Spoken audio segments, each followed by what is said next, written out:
Asato ma satgamaya, tamaso ma jyotirgamaya, mrityurma amritam gamaya. Om Shanti, Shanti, Shanti. O Mother, hold our hand. Take us from unreal to real. Take us from darkness of ignorance, from death to immortality. Om, peace, peace, peace. Very exciting journey this Thursday and Sunday. Reminds me to start with a very simple happening. There is a very famous Swamiji, almost everybody knows about him, and places him to be amongst, right, many Vivekanandas are born in Ramakrishna order. So is Swami Sarvapriyananda. He is considered the one who represented India now repeatedly in the World Religion Conferences 2 times. Swami Sarvapriyananda, when he was a young monk, he chose to take his sabbatical leave for 2 months to go and live like a monk in Gangotri Gomukhi, walking down all the way up there. So he used to live in a log wood cabin, and he was known to be the monk who reads a lot. He always had lots of books and he was reading, and one day, they have Annakshetra, where at about 12 o'clock you get a little bit of food. And they have a saying in the Gangotri, only 5 people you can ask. If the Annakshatra is not open, and if out of those 5 people everybody says no, they don't have anything, you have to go hungry that day. This is the morality, the law of the sannyasa. So they have a saying. Out of humor, they say, Kabhi ghee ghana, meaning Annakshatra, somebody has cooked specially from the monks. Kabhi ghee ghana, rich with cow ghee. Kabhi muthi bhar chana, just one fistful of chana. That's their lunch. Kabhi wo bhi mana. Even that is not there sometime. And just imagine, they have nothing in this universe which they can call it is mine. And they are so fearless. They have no attachment. And they're always joyful. So he was sitting down, and while he was feeling hungry, this was about 4:35 o'clock, young monk, he found one apple hanging from an apple tree. He went and plucked the apple, washed it in the river Ganga water, and he was eating it. So there's another Ahuri Baba. Ahuri Baba is generally tall, lanky, totally naked. He was living in the next to Sarvapriyananda's hut. He comes out and he sees Sarvapriyananda sitting, young monk. He comes and asks him, you see this water? I will tell you. They were talking in Hindi. I will translate it. He said, you see this water? And that time, the water had the trees and the mud and the wishes from the upper Himalayas coming down from the Tapovan, and the water was cloudy. He said, this is just like the Vishaika man. Vishay is the samsara people like you and me. Just like our mind. It's cold, it is dangerous, it is fast, and you cannot drink it. And just 2 days before that Sarvapriyananda thing, I remember 2 days before that somebody got swept away. He was continuing to take a bath and he died. So, this is how the Ahuri Baba tells, is a Sangsarika man. And he says, you come down here in November, December, January, February, The water is crystal clear, cool, trickling down, and you can throw a 4 anna bit, a small coin of Indian coin, 4 anna, 25 paisa, and you can see it sparkling from top there. That is a mind of a monk. So today I'm going to talk about 2 books, and in which I'm going to take you into what Vivekananda's message is. One is The Imitation of Christ by Thomas A. Kempis. This book was Vivekananda was very fond of this book, and he used to carry this book along with Ashtavakra and Bhagavad Gita, these 2 books. And the second is by the monks of Ramakrishna order, the meditation, summary of all the very senior monk. What are the tricks of the meditation? It's a very powerful book. Those of you interested, both are available in Ramakrishna Mission. You could pick them up or order it online. Vivekananda was asked once that, I want peace. Shanti chahiye. Vivekananda said, don't ask for peace. Ask for strength. Strength, strength, and strength. Strength alone will give you that calmness of mind. And otherwise, when it asks for peace, peace will chase you. And your Shanti will run away. Strength always will give you that peace, a competency that... Did you all remember that book, approximately somewhere around 19th century, the book called I Am Okay, You Are Okay. Strength, strength, strength gives you, I am all right, and so are you. Both of us are all right. Most of us do what? Just the opposite. I am okay, you are not okay. This thing bugs me. I don't like this thing of yours. You make too much of noise. You move around too much. You smoke too much. You drink too much. You talk too much. You don't know how to talk. You're stinking. All that stuff. Finding fault with other people. Reminds me, Holy Mother Sharada always says that this world's evil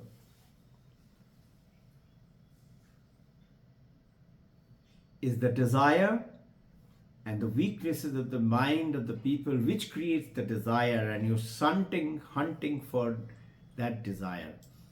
It is that Swarnamriga which Sita wanted Rama to go and hunt it. Remember? Maruchi, and Maruchi became the deer, and Rama shot the arrow, and it was Maruchi. It was not a deer. Rama told Sita. Who is Rama? Rama is Atma Rupi Ma, Ram. Who is Sita? Man Rupi Sita. Mind is asking. Who is Lakshmana? Lakshmana is the consciousness, Chaitana. And notice, Chaitana is always behind mind, Man, Sita. So, Chaitana consciousness, Sita in between mind, and Ram, Atma Rupi Ram is right in front. So, consciousness never tends to see the Atma Rupi Ram. Why? Because Sita is in between, obscuring. So you and I don't know. How do I understand? How do I have fun? How do I read? How do I enjoy this world? How do I eat, sleep, drink? Or you're listening to me right now, seeing me on the screen. How? You say with my eyes and ears? No! Your eyes and ears don't work at all unless that Lakshman Rupi consciousness is there. Meaning, if you're unconscious, can you see me right now? If I'm in coma lying in the hospital, whole world will vanish from you. Or if you are in deep sleep, you can't see this world at all. Same thing is over here.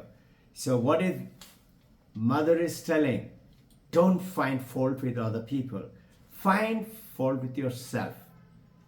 And this Thomas E. Kempis, Imitation of a Christ, where Thomas E. Kempis writes as if the devotees are asking Christ and Christ is giving answer. And it's a powerful words. I'll give you the stand, just a quick bit of it. So, strength is the necessary medicine for the evils of the world. Upanishads, Upa is sitting, Nishad is near. Shruti and Smriti, they are the two ways. Smriti is remembering and Shruti is just listening. So, Shravanam, remember, listen. Maranam, reflect, ask question. And Nididhyasanam, meditate on it. These are the ways to attain spirituality. Fear is the source of all misery, suffering, and end of all evil. If you go beyond the fear, you've ended all fear, evil. This fear, how do I get out of it? How do I get that strength? Through spirituality. But the beautiful part is that spirituality in a day-to-day life, you have to do something. And what is that? Lead a moral, ethical life. You see, morality and being a good person, understand it this way. You could be a good person without being spiritual. Good moral person doesn't have to be spiritual, but you cannot be spiritual unless you are good and moral.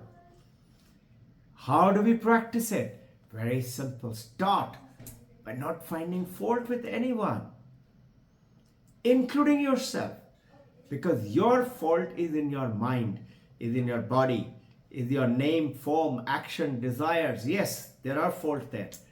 But you are not your body, you are not your mind, you are not your name and the form. Anitya and Nitya cannot have a relationship. Anitya is impermanent and Nitya is permanent. Consciousness, Chaitana, is eternal.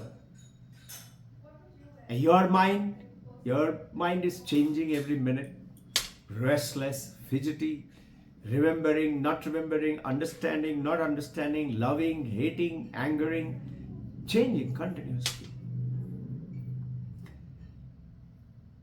That you say, who is this me? This is Robbin Ghosh, this body. Hey, this body for the last 80 years is changing, and soon the body will die. It is Nitya. It is Anitya. Nitya is the consciousness of Robbin Ghosh, which is making the world through the five senses and the brain and the mind, through the consciousness. Consciousness is like the sun falling on the moon at dark night.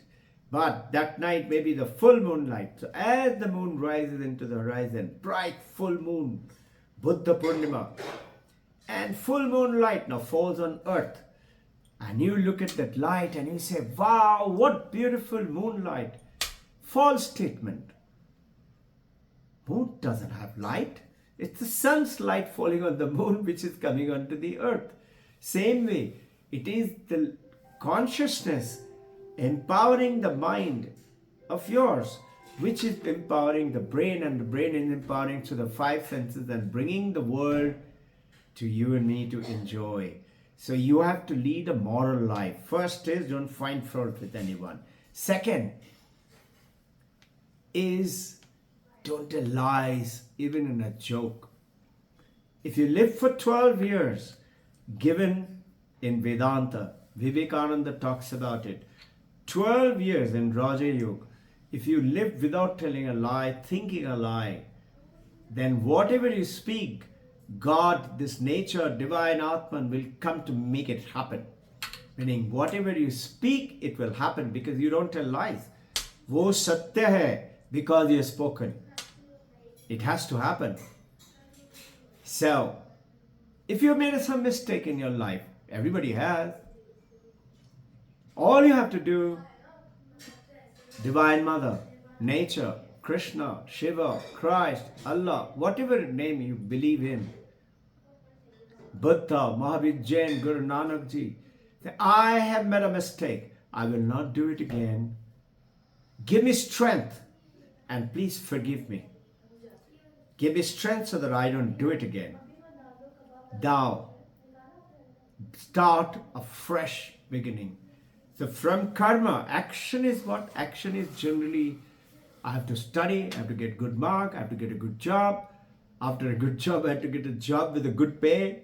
And good pay, and one leg is America or in Switzerland, and one in India, one house in Switzerland, one in India, I'm doing great. So, what is it? Seeking status, promotions, name, fame for myself will give me happiness and will give me peace. But you're not finding peace. There's one of our devotee who's attained a lot in terms of money and the finance.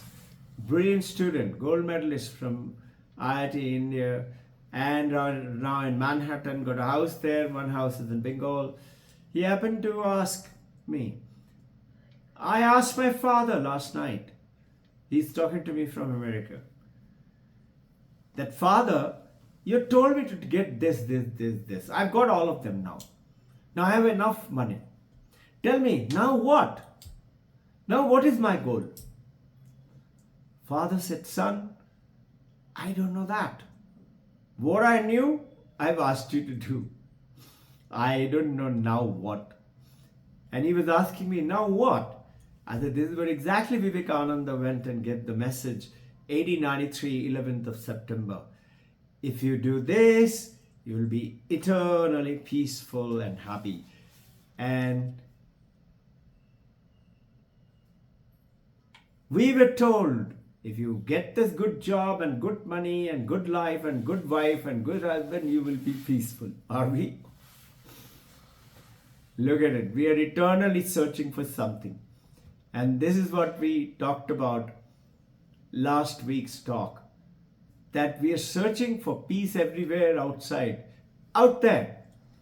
And we have forgotten to look within ourselves. Just behind us is this sweeping nectar of peace, Amrit, flowing down. And we are digging outside in the sand for water. But it is right behind us. So, that strength will give you fearlessness. We always feel today, Vivekananda is talking in 1893, 94, 95 from US. He said, West is always asking for more, more and more. And never happy by attaining more. They still want more. And East has taught to the West that how East can be so happy by so little. Contentment, inner peace. One of the man who was in Manhattan, he said, he's sharing with one of the Swamiji, Swami Sarvapriyananda, who is quoting it, that I was doing betting in Dow Jones, like the Bombay Trade Center, New York Manhattan Trade Center. And in minutes, I lost $100,000. Can you imagine? Just by one wrong call. So it is impermanent. So do not seek security in the world. Do not find security in the world. You find security within. Because this impermanent world, this is transient world, that is anitya world, cannot give you nitya, which is peace, which is eternity, which is you, which is actually you. And that you is that I is not with the body, not with the mind, not with the name, the form of a man or a woman, or the function that we do, or the appointment that we have, or the samsara that we have.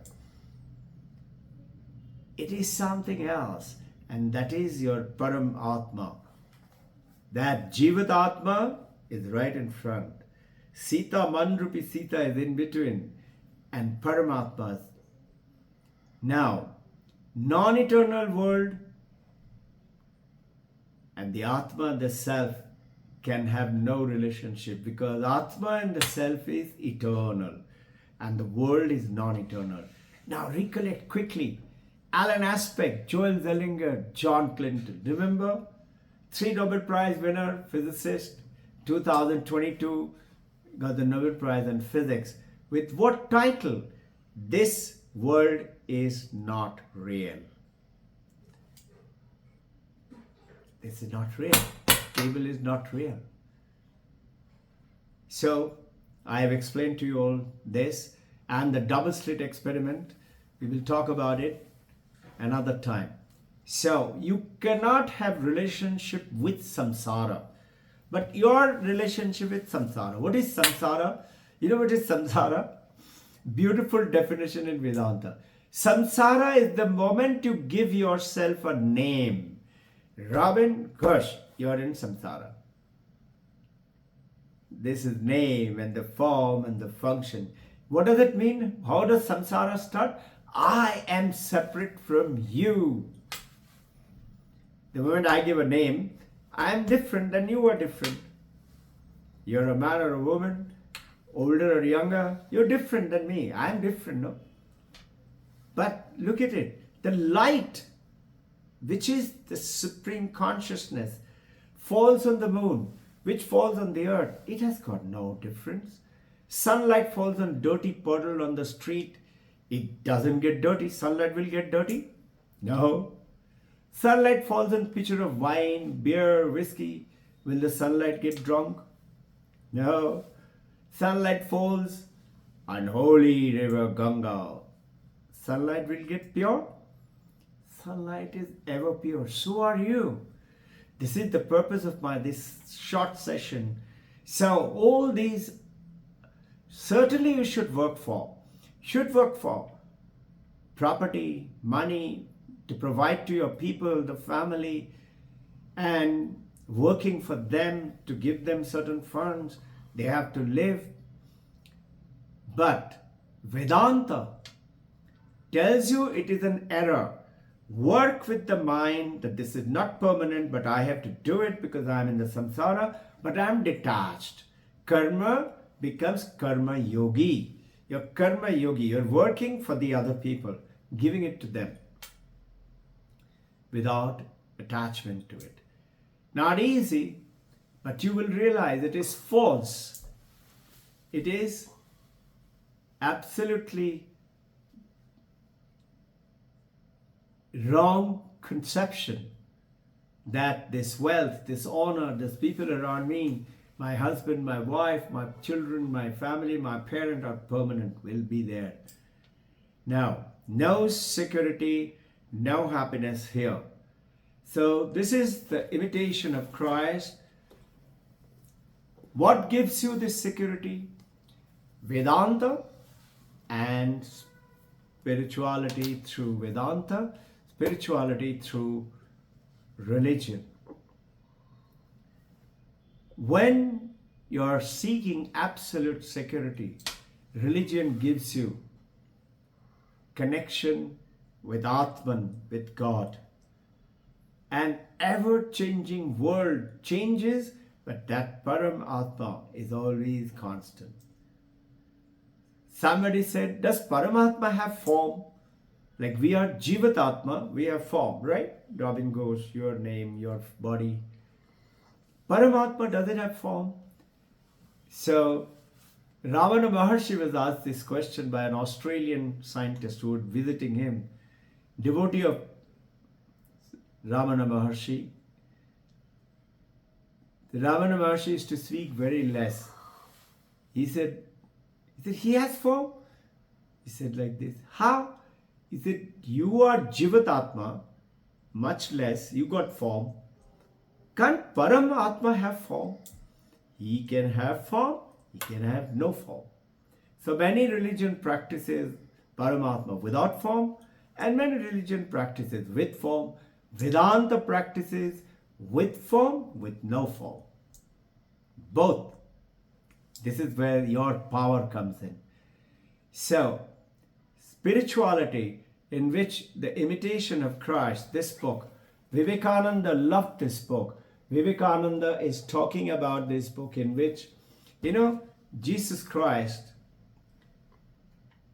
is telling his disciples, if you want peace, my son, telling, if you want peace, my son, do 4 things.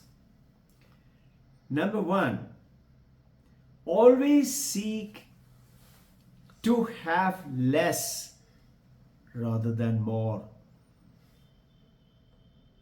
Just the opposite we do, no?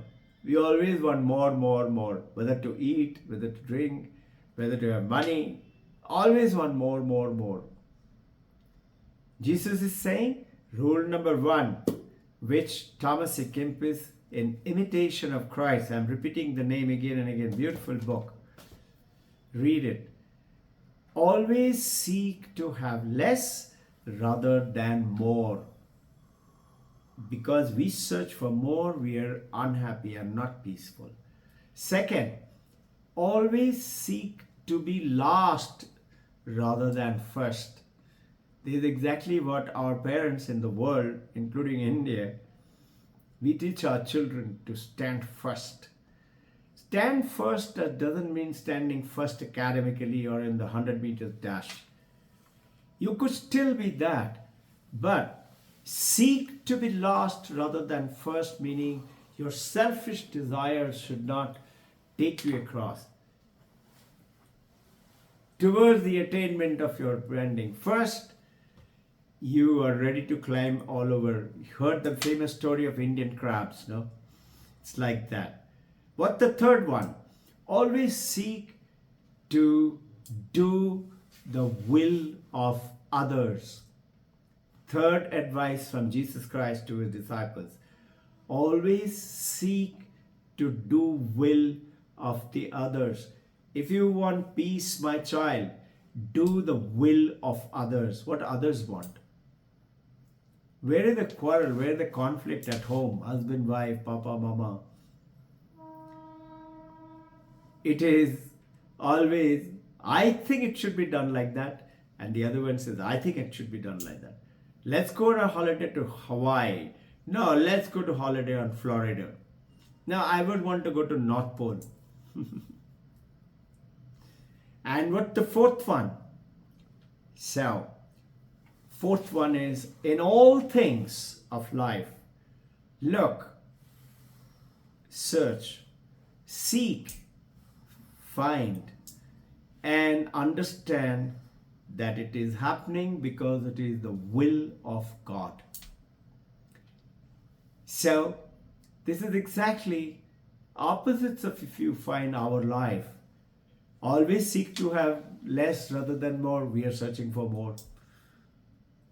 Always seek to be last rather than first. We are always wanting to be first. Always seek to do the will of another. We are always trying to do the will of another. I like it like this. I want it like that. I. And in everything, always remember, it is happening because of the will of God. The richest of the people, the most powerful, the king and the emperors, are so unhappy. Little happiness come, little satisfactions come. So, position does not equal security. It gives positions, the possessions do not equal satisfaction. So, there is so much. I'll end you with a story. A Himalayan monk who had nothing in his possession except his kaupin vastra, one blanket, and one begging bowl. Now, begging bowl also one day fell and broke down. So he told one of his devotee, when you're going down to Uttarkashi, bring me a begging bowl. But the devotee said, sir, I'll be out for almost a week. He said, no problem, we come when you come back. So the devotee after 1 week came back with a shining new bowl, begging bowl. And when he came to Maharaj, Maharaj used to live in a cave. He said, महाराज आप क्या बोल रहे हैं?